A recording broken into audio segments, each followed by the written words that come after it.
Desa Tanjung Anyar bukan desa terpencil. Letaknya hanya 2 jam perjalanan dari kota. Jalanannya sudah beraspal, dan sebagian pemudanya bekerja di kota lalu pulang setiap akhir pekan. Tapi ada satu hal yang selalu membuat desa ini berbeda. Rumah kosong di ujung desa. Rumah itu besar, tua, bergaya kolonial. Pintu kayu tebalnya sudah rapuh, cat putihnya terkelupas, dan di jendelanya sering terlihat sarang laba-laba menggelantung. Tidak ada yang berani mendekat, apalagi masuk. Setiap malam Jumat, terutama saat angin lembab bertiup dari arah barat, warga mencium bau anyir menyengat yang menguar dari rumah itu. Bau amis, seperti darah bercampur lumpur. Tokoh utama kita, Raka, seorang pemuda 28 tahun, baru saja kembali dari kota setelah gagal merintis usaha. Raka pulang ke desa dengan perasaan hancur, kecewa, dan marah pada dirinya sendiri. Ia tinggal bersama ibunya, Bu Rini, seorang janda yang lembut namun tegas. "Kamu gak usah pikirin soal usaha itu lagi, Kak," kata Bu Rini sambil menyajikan teh hangat di meja kayu mereka. "Yang penting sekarang kamu di rumah. Ibu gak apa-apa."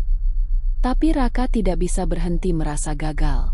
Malam itu, kebetulan malam Jumat, saat Raka duduk sendiri di beranda, mencoba merokok untuk menenangkan diri, hidungnya mencium sesuatu. Bau anyir, bau yang menusuk, membuat perutnya mual, seolah ada bangkai hewan membusuk. Ia melihat sekeliling, mencoba mencari sumbernya, tapi hanya angin malam yang mengoyak pucuk pohon. Dari kejauhan, rumah kosong itu berdiri diam, sunyi, seperti mengintip. Bu Rini keluar membawa selimut untuk anaknya. "Sudahlah, masuk dulu. Jangan lama-lama di luar." "Ibu, bau ini," bisik Raka. Bu Rini mendadak pucat. Matanya memicing. "Jangan hiraukan. Jangan pernah dekati rumah itu, Kak." "Kenapa, Bu?" "Pokoknya jangan. Dulu sudah ada yang coba, dan kamu gak mau tahu akhirnya." Episode 1 ditutup dengan Raka berdiri sendirian di ambang pintu, menatap rumah kosong di ujung desa. Angin malam membawa bau anyir makin pekat, dan dalam hati kecilnya, ada bisikan halus. "Ayo, cari tahu." Keesokan paginya, suasana desa Tanjung Anyar kembali seperti biasa. Anak-anak berlari di jalan, ibu-ibu menyapu halaman, dan suara radio tua memutar lagu dangdut pelan dari warung depan gang. Tapi di rumah Bu Rini, suasana jauh dari biasa. Raka duduk termenung di meja makan, memutar-mutar sendok di mangkuk nasi goreng yang hampir dingin. Tidurnya semalam gelisah. Pikirannya terus kembali ke bau anyir yang datang dari rumah kosong itu. "Kak, kamu dengerin gak, Nak?" Suara Bu Rini membuyarkan lamunannya. Maaf, Bu." Ibu bilang, "Kamu mau bantu Pak Raden gak nanti sore? Dia butuh orang buat angkat barang di gudang." Raka mengangguk malas. "Iya, Bu." Di luar, Raka berjalan melewati jalanan desa yang penuh kenangan masa kecil. Tapi ada satu bagian jalan yang selalu ia hindari, jalan menuju rumah kosong. Hari itu, rasa penasarannya makin sulit dibendung. Cuma mau lihat sebentar," bisiknya. Perlahan, ia melangkah mendekat. Rumput liar menjalar di sekitar pagar rumah. Ket pagar sudah mengelupas, dan di salah satu sudut tercium samar bau lembab bercampur besi karat. Saat Raka memegang pagar, tiba-tiba suara berat terdengar dari belakang. "Kamu mau apa di sini, Kak?" Raka terlonjak. Pak Arman, tetangga lama sekaligus teman almarhum ayahnya, berdiri dengan tatapan serius. "Cuma lihat-lihat, Pak. Jangan main-main sama rumah ini. Dulu juga ada pemuda sok berani, akhirnya hilang tanpa jejak. Kamu gak mau ikut-ikutan, kan?" Raka diam. Ada kegelisahan yang tumbuh di dadanya. "Tapi kenapa, Pak? Memangnya apa sih yang sebenarnya terjadi di sana?" Pak Arman menghela napas panjang, matanya menerawang. "Gak semua rahasia harus kamu tahu, Kak. Kadang lebih baik gak dicari." Malam harinya, Raka merenung di kamarnya. Kata-kata Pak Arman terus terngiang. Rasa penasaran makin membesar, apalagi ketika di luar, Bau anyir itu kembali datang. Lebih kuat dari semalam. Ia membuka jendela perlahan. Angin malam membawa bisikan lembut yang entah datang dari mana. Di kejauhan, rumah kosong itu berdiri bagai siluet gelap. Dan untuk pertama kalinya, Raka melihat sesuatu. Di jendela lantai 2 rumah kosong itu, samar-samar, tampak bayangan perempuan berdiri menghadap keluar. Diam, tak bergerak. Episode 2 ditutup dengan Raka ternganga. Jantung berdebar cepat. Ia mundur dari jendela, menutup tirai rapat-rapat. Dalam hatinya, suara kecil berbisik, "Besok, aku harus cari tahu." Pagi itu, Raka bangun dengan kepala berat. Tidurnya semalaman tak tenang. Bayangan perempuan di jendela rumah kosong terus menghantui pikirannya. Saat ia turun ke ruang makan, Bu Rini sudah duduk sambil merajut. Ada guratan cemas di wajah ibunya. "Ka, tadi malam kamu ngintip keluar, ya?" tanya Bu Rini tanpa menoleh. Raka tercekat. "Ibu tahu." "Ibu selalu tahu, Nak. Sudahlah, jangan diterusin." "Ibu, siapa perempuan itu di jendela?" desak Raka. Bu Rini mendadak berdiri, matanya berair. "Jangan tanya, Ibu mohon," katanya sebelum bergegas masuk ke kamar. Di luar, suasana desa mulai gelisah. Beberapa warga berkumpul di warung, membicarakan kabar bahwa Pak Raden, tetangga yang biasa minta bantuan Raka, tidak pulang sejak malam Jumat kemarin. Dia katanya terakhir kelihatan dekat rumah kosong itu, bisik salah satu warga. "Ah, paling nyasar atau pergi sebentar," sahut yang lain, walau raut mukanya juga khawatir. Raka mendengarkan diam-diam. Hatinya berdegup semakin keras. Ia teringat peringatan Pak Arman, permohonan ibunya, dan bayangan yang dilihatnya di jendela rumah kosong itu. Malam harinya, bau anyir kembali datang, kali ini lebih menusuk. Desa seperti diselimuti kabut tipis yang membawa hawa lembab dan dingin. Raka duduk di beranda, tak sanggup menahan diri lagi. Ia memutuskan pergi sendiri ke rumah kosong itu. Saat ia melangkah keluar, Pak Arman memanggil dari seberang jalan. "Ka, mau kemana kamu?" "Jangan bodoh, Nak, jangan ke sana." Tapi Raka sudah membulatkan tekad. "Saya harus cari Pak Raden." Dengan senter kecil, ia berjalan menuju halaman rumah kosong. Rumput tinggi mengusap kakinya. Ranting kering patah di bawah langkahnya. Jantungnya berdetak makin kencang. Di depan pintu besar yang setengah roboh, Raka berhenti. Tangannya gemetar saat memegang gagang pintu. Bau amis dan anyir seperti menggempur wajahnya. Perlahan, ia dorong pintu itu. Krek, gelap, hanya suara angin. Dan tangisan bayi. Pelan, sayup, tapi jelas terdengar. Dari dalam rumah, Raka menarik napas panjang, berusaha menenangkan jantungnya yang berdebar kencang. Tangannya gemetar saat menggenggam senter. Sinarnya menyorot ke lantai rumah kosong yang berdebu. Tangisan bayi itu terdengar semakin jelas.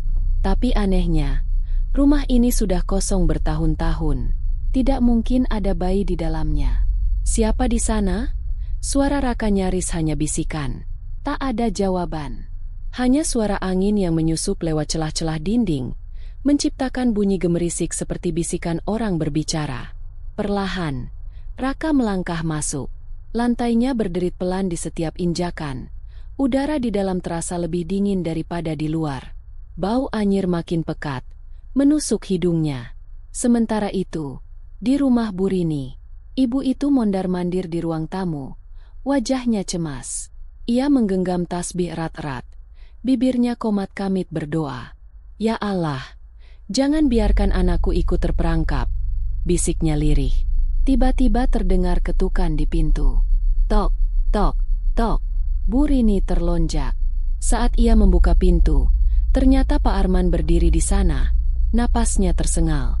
"Rini, anaknya ke rumah itu, ya?" Bu Rini mengangguk. Wajahnya pucat. "Kita harus segera menyusul," kata Pak Arman tegas. "Kalau tidak, dia bisa nggak balik." Kembali ke Raka. Ia menyusuri lorong gelap di dalam rumah. Dindingnya penuh coretan hitam yang nyaris tak terbaca. Debu dan sarang laba-laba menggantung di sudut-sudut langit-langit. Tangisan bayi makin lama makin dekat, seperti berasal dari ruang tengah. Saat Raka melangkah masuk, matanya menangkap sesuatu yang membuat darahnya membeku. Di lantai, ada bercak darah yang sudah mengering, menghitam. Dan di ujung ruangan, sebuah ayunan bayi tua terayun perlahan. Padahal tak ada angin di sana. Tiba-tiba, suara langkah kaki terdengar dari arah belakang. Raka membalikkan badan, mengarahkan senter. "Siapa? Siapa di sana?" teriaknya. Dari balik bayangan, sebuah sosok muncul perlahan. Perempuan bergaun putih lusuh, rambut panjang menutupi wajahnya, berdiri membelakangi Raka. Tubuhnya berguncang-guncang pelan, seperti sedang tertawa tertahan.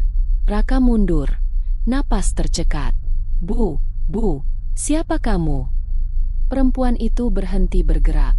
Perlahan, kepalanya miring ke samping, kemudian berputar setengah, menampakkan wajah pucat dengan senyuman mengerikan. Matanya hitam pekat, bibirnya berlumur darah. Raka tak tahu lagi bagaimana kakinya bisa bergerak. Setelah teriakan pecah dari mulutnya, dia langsung berlari keluar ruangan.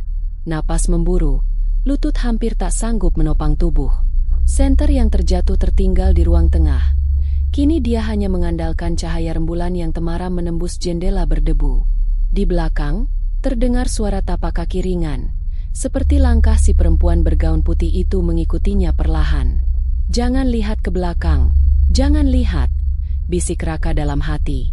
Tapi rasa penasaran yang bercampur panik membuatnya tetap menoleh sekilas. Dan di sanalah dia melihatnya, bayangan putih yang melayang, bukan berjalan. Matanya menghitam, bibirnya menyeringai semakin lebar. Di luar rumah, Pak Arman mengguncang-guncang pagar yang berkarat. "Terkunci. Sial," makinya. Bu Rini berlutut, memeluk dirinya sendiri. Air mata menetes.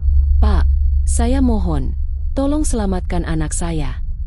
Pak Arman menggertakkan gigi, lalu merogoh kantongnya. Dia mengeluarkan seikat kunci tua dan sebuah liontin kayu yang sudah pudar warnanya. Ini satu-satunya yang bisa nahan dia. Bu Rini mendongak dengan mata berkaca-kaca. "Pak, siapa dia sebenarnya?" Pak Arman menatap jauh, wajahnya murung. Perempuan itu, dulu kekasih ayah Raka. Dia mati bunuh diri di rumah ini. Di dalam, Raka terdorong ke salah satu ruangan. Napasnya tersengal, jantungnya seperti ingin meledak. Ia mencoba mencari benda apa saja yang bisa digunakan untuk bertahan. Tapi saat ia berbalik, perempuan itu sudah ada di hadapannya. Wajahnya kini jelas, mata membelalak, mulut ternganga lebar dengan darah mengalir dari ujung bibir. Lehernya tergantung bekas jeratan tali. "Kak, Raka!" Suara itu serak, bergema di seluruh ruangan. "Kenapa? Kenapa kamu bukan milikku?" Perlahan, dinding-dinding di sekeliling mereka mulai berubah. Bekas darah muncul di mana-mana. Suara tangisan dan jeritan bercampur menjadi satu. Raka merasa seperti terjebak di dunia lain. Tak bisa bergerak, tak bisa berteriak. Episode 5 ditutup dengan Pak Arman akhirnya berhasil mendobrak pagar dan masuk bersama Bu Rini. Di depan pintu rumah kosong, Pak Arman menggenggam liontin kayu erat-erat sambil berbisik, "Ya Tuhan, semoga belum terlambat." Di dalam, Raka sudah tak sadarkan diri, terbaring di lantai, sementara bayangan putih itu perlahan menunduk ke arahnya. Tangan pucat menjulur, siap merenggut nyawanya. Pak Arman memimpin langkah cepat masuk ke rumah kosong. Liontin kayu di tangannya bergetar pelan, seolah menolak masuk.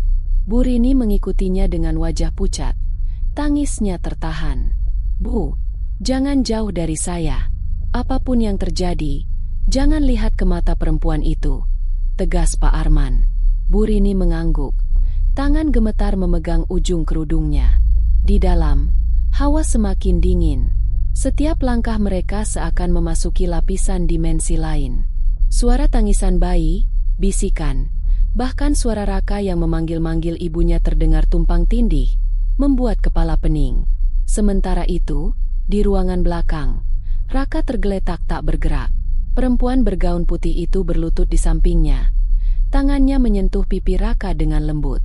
"Kalau saja kamu lahir untukku, kalau saja aku yang jadi ibumu," bisiknya. Suaranya parau, getir, penuh luka lama yang membusuk. Tubuh Raka menggeliat pelan, seperti tercekik meski tak ada tali. Di lehernya mulai muncul bekas merah keunguan, bekas jeratan gaib. Pak Arman mendobrak pintu belakang, mengangkat liontin di udara. "Roh kotor, lepaskan anak itu!" teriaknya keras. Seketika, perempuan itu menoleh. Wajahnya berubah menyeramkan. Bibirnya sobek lebar ke pipi, matanya hitam dengan urat-urat merah menyembul. Kuku-kuku panjang mencengkeram lantai. Hawa di ruangan langsung mengguncang, seperti gempa kecil. Barang-barang beterbangan. Suara tangis bayi berubah menjadi jeritan tinggi memekakan telinga. Bu Rini menjerit, tapi Pak Arman tetap maju. Dia mengacungkan liontin itu ke arah si roh. "Dengan nama Tuhan, aku memerintahkanmu, kembalilah ke tempatmu." Perempuan itu menjerit melengking. Tubuhnya mulai berasap, perlahan-lahan menghilang. Namun, sebelum lenyap sepenuhnya, dia melompat ke arah Raka, mencoba menariknya bersamanya. Bu Rini tanpa pikir panjang berlari, memeluk tubuh anaknya erat-erat. "Tidak, anak ini milikku, bukan milikmu," teriak Bu Rini sambil menangis. Liontin Pak Arman memancarkan cahaya hangat, memecah kegelapan di ruangan itu. Si roh memekik keras, lalu tubuhnya menguap seperti debu hitam tertiup angin. Keesokan harinya, udara pagi terasa lebih segar. Namun, bagi Raka, rasa cemas dan ketakutan masih menggelayuti pikirannya. Rumah kosong itu kini terlihat lebih menyeramkan dari sebelumnya, seolah-olah energi jahat yang hinggap masih membayangi desa. Setelah kejadian malam itu, Raka merasa ada yang berubah dalam dirinya. Perasaan cemas tak kunjung hilang, dan meski ia sudah aman, rasa takut tetap merasuk. Bu Rini tak pernah lepas dari sisinya, menjaga agar Raka tak kembali mendekati rumah kosong. Namun, Raka merasa ada yang harus diselesaikan, meskipun tak tahu pasti apa itu. Pak Arman, yang sudah kembali ke rumahnya, mendekati Raka dengan wajah serius. "Ka, ada sesuatu yang harus kau tahu. Apa yang terjadi kemarin bukan hanya masalah roh yang penasaran. Ini lebih dalam dari itu." Raka memandang Pak Arman bingung. "Kisah perempuan itu dimulai jauh sebelum kamu lahir. Dia adalah Berlina, kekasih ayahmu yang meninggal tragis di rumah kosong itu. Dia melahirkan seorang anak, tapi bayi itu hilang, entah kemana." "Lalu?" tanya Raka dengan suara serak. "Ayahmu menyembunyikan semua itu. Semua ingatannya dihancurkan. Tapi roh Berlina masih mencari bayi itu. Dan kamu adalah anak yang dilahirkan dari roh yang terlupakan." Raka merasa dunia di sekitarnya berputar. "Jadi aku ini, anaknya Berlina." Pak Arman mengangguk pelan. "Dan roh itu, Berlina, berpikir kamu adalah anak yang hilang, Raka. Dia tidak tahu perbedaanmu dengan bayi itu. Dia hanya ingin membawamu kembali." Sementara itu, di rumah kosong, ruangannya masih gelap dan sepi, tapi ada energi aneh yang mulai membangun kembali kekuatannya. Seolah-olah Berlina masih ada di sana, bersembunyi di balik bayang-bayang. Raka merasakan getaran itu semakin kuat, memanggilnya. Ada yang salah. Tanpa ragu, ia memutuskan untuk pergi sendiri ke rumah kosong itu sekali lagi. Di tengah perjalanan, Pak Arman mencoba menghentikan Raka. "Ka, jangan ulangi kesalahan yang sama. Ini lebih besar dari yang kamu bayangkan." Tapi Raka sudah tidak peduli lagi. Keputusan sudah bulat. Ia merasa harus mengakhiri semuanya. Di dalam rumah kosong, suasana lebih menekan. Begitu Raka melangkah masuk, pintu di belakangnya tertutup dengan keras. Tangisan bayi kembali terdengar. Kali ini lebih jelas, lebih nyata. "Raka, Raka." Suara lembut dan mengerikan itu memanggil namanya. Di tengah ruangan, perempuan itu muncul lagi, berdiri menatap Raka dengan tatapan kosong, penuh kebencian dan kesedihan. Kamu anak yang hilang," katanya dengan suara serak, Bibirnya tersenyum lebar. Akhirnya, kamu datang. Setelah sekian lama. Raka menelan ludah. Aku bukan anakmu, teriaknya dengan penuh ketegasan. Perempuan itu menggelengkan kepala. Kamu milikku, kamu anakku. Tangan perempuan itu mulai menjulur lagi, menuju leher Raka. Namun, saat jari-jari pucat itu hampir mencapai tubuhnya, Pak Arman tiba-tiba muncul dengan liontin kayu yang kini bersinar terang. Kembali, aku perintahkan kamu, Berlina, teriak Pak Arman dengan suara penuh otoritas. Perempuan itu terhuyung mundur, tubuhnya bergetar hebat. Cahaya dari liontin Pak Arman terus bersinar dengan intensitas yang semakin meningkat, menggema di seluruh rumah kosong. Raka merasa tubuhnya mulai mengapung, seolah terperangkap di dalam sebuah dimensi lain. Semuanya berputar, dan di sekelilingnya hanya ada kegelapan yang pekat. Suaranya teredam, seperti berada di bawah air, namun suara tangisan bayi itu semakin keras, mengusik pikirannya. Ia menoleh, dan di depan matanya, bayangan Berlina semakin nyata, semakin mendekat. Aku tak akan membiarkanmu pergi, Raka, bisik perempuan itu dengan suara lirih. Seakan setiap kata-katanya mengandung kekuatan jahat yang bisa merenggut nyawa. Kamu adalah anakku. Kembalilah kepadaku. Raka merasa jantungnya berdegup sangat kencang, dan tubuhnya semakin berat, seolah ada kekuatan yang menariknya lebih dalam ke dalam kegelapan. Pak Arman terus berteriak dengan penuh semangat. Raka, bangun. Jangan biarkan dirimu terjebak. Sementara itu, di dunia nyata, Bu Rini semakin panik. Ia berlari menuju rumah kosong, tak peduli dengan bahaya yang mengancam. Perasaan seorang ibu memaksanya untuk terus maju, meski tubuhnya lemas karena ketakutan. Di luar rumah, ia melihat pintu yang terkunci rapat, dengan suara-suara aneh yang terdengar dari dalam. Raka, anakku, gumam Bu Rini, air mata mengalir deras. Aku datang untuk menyelamatkanmu. Pak Arman berteriak kembali. Rini, jangan masuk, ini tidak aman. Namun Bu Rini sudah terlambat. Tanpa berpikir panjang, ia menendang pintu itu, dan pintu pun terbelah. Ia berlari masuk, matanya mencari Raka di dalam ruangan gelap, kembali ke dalam dunia lain. Raka kini benar-benar terperangkap dalam dimensi gelap, dikelilingi bayangan hitam yang berputar mengelilinginya. Namun, saat ia merasa tak ada harapan lagi, sebuah suara lembut namun tegas terdengar di dalam pikirannya. Raka, kamu bukan milik dia. Itu suara ibunya. Suara yang selalu memberinya kekuatan, meski hanya terdengar di dalam hati. Jangan menyerah. Pulanglah, anakku. Tiba-tiba, bayangan Berlina menyerang, mendekati Raka dengan tangan-tangan panjang yang semakin menjulur. Raka terjatuh, hampir tidak bisa bernapas. Namun suara ibunya kembali membangkitkan kekuatan dalam dirinya. Ia bangkit, menggenggam erat liontin kayu yang masih bersinar terang. Tidak, teriaknya, suara penuh tekad. Aku bukan anakmu. Aku milik ibuku. Raka meremas liontin itu, dan tiba-tiba, suatu kekuatan luar biasa muncul dari dalam dirinya, menembus kegelapan. Seberkas cahaya membelah ruang gelap, membuat bayangan Berlina terhuyung mundur. Kamu, bukan milikku, teriak Raka, sambil mengangkat liontin itu ke udara. Di dunia nyata, Bu Rini akhirnya menemukan Raka yang terjatuh tak sadarkan diri di lantai. Tubuhnya dingin, namun nafasnya masih ada. Dengan gemetar, Bu Rini memeluk Raka, menangis dengan penuh haru. Anakku, kamu kembali, katanya dengan penuh air mata. Namun, bayangan Berlina kembali muncul, meresap ke dalam tubuh Raka, mencoba menguasainya sekali lagi. Raka, kembalilah padaku. Pak Arman segera menggenggam liontin kayu itu sekali lagi. Rini, Raka masih belum aman. Cobalah untuk tetap tenang. Ruangan itu dipenuhi dengan perasaan tegang yang semakin memuncak. Bayangan Berlina mencoba kembali menguasai tubuh Raka, mengikatnya dengan kekuatan jahat yang sangat kuat. Setiap gerakan Raka tampak kaku dan terbata-bata, seolah-olah tubuhnya ditarik oleh tangan tak kasat mata. Bu Rini berteriak, memanggil nama anaknya dengan penuh harap. Matanya memerah.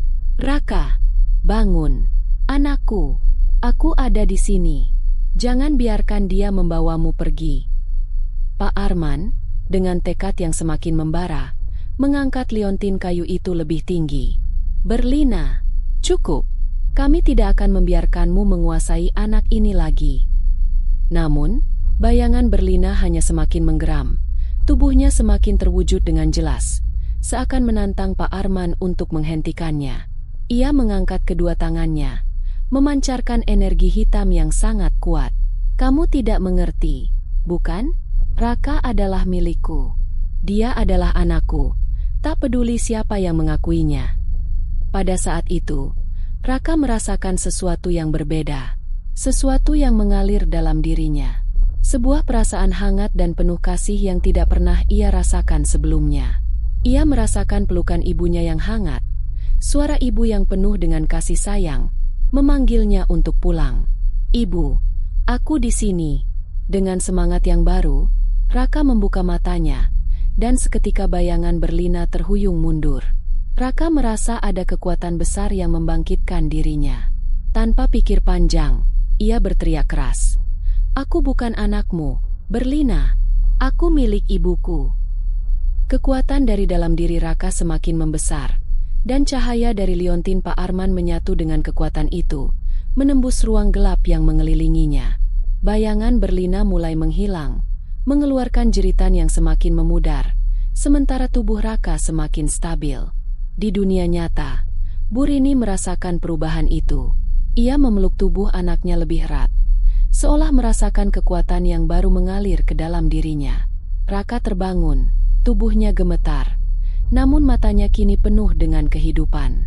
"Ibu, aku baik-baik saja," katanya dengan suara lemah namun penuh keyakinan. Pak Arman menurunkan liontin, wajahnya penuh kelegaan. "Raka, kamu telah melawan kekuatan itu. Kamu kembali ke tempat yang seharusnya. Berlina sudah pergi." Namun, meski bayangan Berlina sudah menghilang, suasana di rumah kosong terasa hampa. Tidak ada lagi rasa takut yang menyelimuti, namun jejak kehadiran roh itu tetap ada di sana, seperti bayangan yang terjebak di dalam dinding. Raka dan ibunya tahu bahwa apa yang terjadi tidak bisa diubah, dan mereka harus melanjutkan hidup mereka. Setelah kejadian itu, kehidupan di desa perlahan kembali normal. Raka semakin dekat dengan ibunya, dan Pak Arman memastikan bahwa rumah kosong itu tetap dijaga agar tak ada lagi roh yang mengganggu. Namun, meskipun semuanya tampak kembali tenang, ada satu hal yang tak pernah bisa dihapus dari ingatan mereka, bahwa dalam hidup, kekuatan cinta dan ikatan keluarga adalah hal yang tak bisa dihancurkan oleh apapun. Hari itu, Raka dan Burini berjalan menyusuri jalan desa yang sunyi. Matahari sore menyinari wajah mereka dengan lembut, memberi tanda bahwa kehidupan perlahan kembali normal. Namun, meskipun dunia sekitar terlihat damai, di dalam hati mereka, ada jejak yang tak akan pernah hilang. Kehidupan mereka tidak akan pernah sama. Raka merasakan adanya kekuatan baru dalam dirinya, namun juga sebuah rasa syukur yang mendalam. Ia merasa lebih kuat, lebih bijaksana, dan lebih dekat dengan ibunya daripada sebelumnya. Namun, ia juga tahu bahwa pengalaman mengerikan itu akan terus mengingatkannya tentang kekuatan jahat yang bisa muncul kapan saja. "Bu," kata Raka pelan. Suaranya serak. "Aku merasa ada sesuatu yang berbeda setelah semuanya terjadi. Aku tidak tahu bagaimana menjelaskannya, tapi aku merasa aku bisa menghadapi apapun yang datang, asal kita tetap bersama." Burini tersenyum lembut, merangkul bahu anaknya. "Kita sudah melalui begitu banyak, Raka. Aku tidak tahu bagaimana kita bisa bertahan tanpa kekuatan cinta kita. Apapun yang terjadi, kita akan selalu memiliki satu sama lain. Tidak ada yang lebih kuat dari itu." Kembali di rumah kosong, Pak Arman berdiri di depan pintu yang telah tertutup rapat, menatap rumah yang kini kosong dan sunyi. Tanpa sadar, ia merasakan sebuah beban berat menghilang, seiring dengan perginya roh Berlina. Namun, di dalam dirinya, Pak Arman tahu bahwa rumah itu tetap memiliki kisahnya sendiri, yang mungkin suatu hari akan kembali terungkap. Sambil melangkah mundur, Ia berkata dengan suara berat, "Semoga kedamaian akhirnya datang ke tempat ini." Di luar desa, di tengah hutan yang lebat, ada sebuah bayangan samar yang melintas di antara pepohonan. Bayangan itu tampak seperti seorang perempuan, berpakaian putih, berjalan perlahan menuju desa. Namun, bayangan itu tidak menghentikan langkahnya, seolah tahu bahwa tak ada lagi yang bisa ia lakukan di dunia ini. Berlina, roh yang terlupakan, akhirnya benar-benar pergi. Raka dan Burini kembali ke rumah mereka, tempat yang selama ini mereka anggap sebagai perlindungan dan tempat untuk tumbuh. Raka tidak tahu apa yang akan terjadi di masa depan, tetapi yang ia tahu pasti adalah bahwa apapun yang datang, mereka akan menghadapinya bersama. Pada malam harinya, Raka duduk di dekat jendela, menatap bulan yang terang. Ada kedamaian dalam dirinya yang baru ia temukan. Sebuah ketenangan, meskipun bayang-bayang masa lalu tak pernah sepenuhnya hilang.